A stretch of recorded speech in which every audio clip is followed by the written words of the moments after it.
大家好，歡迎大家嚟到香港學界運動升學資訊，我係 Energy。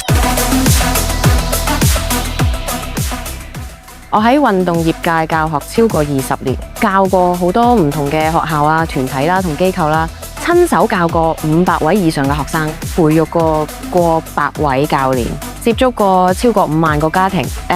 疫情之後呢，我轉咗跑道啦，係由運動教育設施管理去到市場推廣。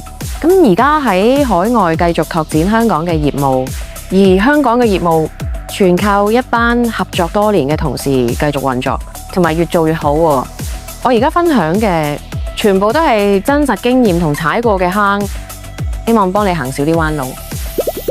香港學界聯會同體育總會嘅成績，邊一個先值錢？呢個問題啦，幾乎每一個認真諗升學嘅家長都問過。但係我想先講清楚一樣嘢先。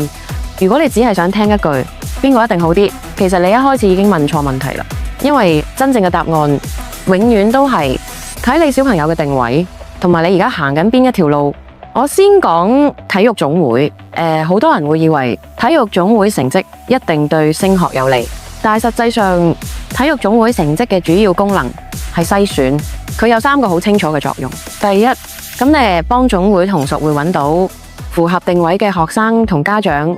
第二，將一班水平接近嘅運動員集中喺同一個系統操練。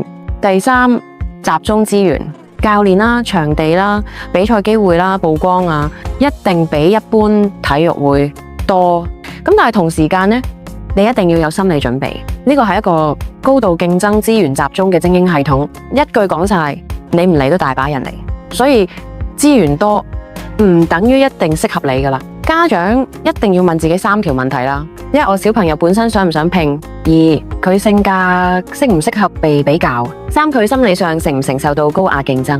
即係如果你小朋友係越強越強，中意競爭，唔怕辛苦，總會系統可能好啱。但係如果佢需要更多關注呢，係較慢節奏，而心理安全感就要諗清楚，唔好只因為聽落好威而入。我講一句好實際嘅說話，如果一個學生喺體育總會嘅水平劃分入邊企到第一組或者接近第一組啦，咁喺學界比賽攞頭3名真係唔困難，因為學界比賽呢嘅始終係學校之間嘅競爭，同總會系統嘅密度同深度係2個層次。但有一個伏位，家長一定要留意年齡結構。如果你小朋友同齡組別入邊已經有一班比佢高水平嘅核心隊員，短期內資源未必會優先落喺佢身上。呢個唔係忽略，而係系統運作。學界聯會成績完成升學。講返學界聯會成績，我會用一句說話總結：升學最終一定要落返學界聯會，因為學界成績係學校最直接、最易理解，亦都最容易計分嘅標準。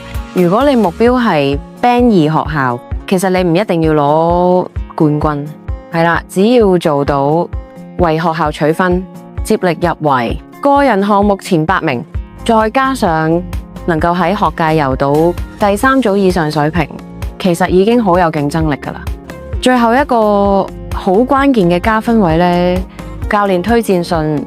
如果體育會同教練能夠清楚寫到訓練狀況啦、出席率、態度啦、守時啦、堅持啦、家長配合呢程度，呢一封信對 Band 2、Band 3升學非常之有幫助。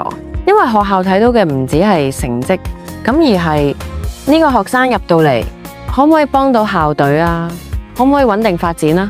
我諗你記住一句說話就係體育總會成績咁係愛嚟拉高上限咯。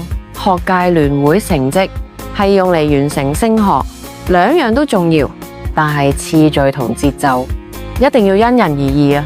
咁如果你想知道呢，你小朋友呢應該先行總會定先專注學界，邊個階段轉會先合理先啦？點樣用最少時間配合學校定位，或者直接留言問我，記得讚好、訂閱、分享。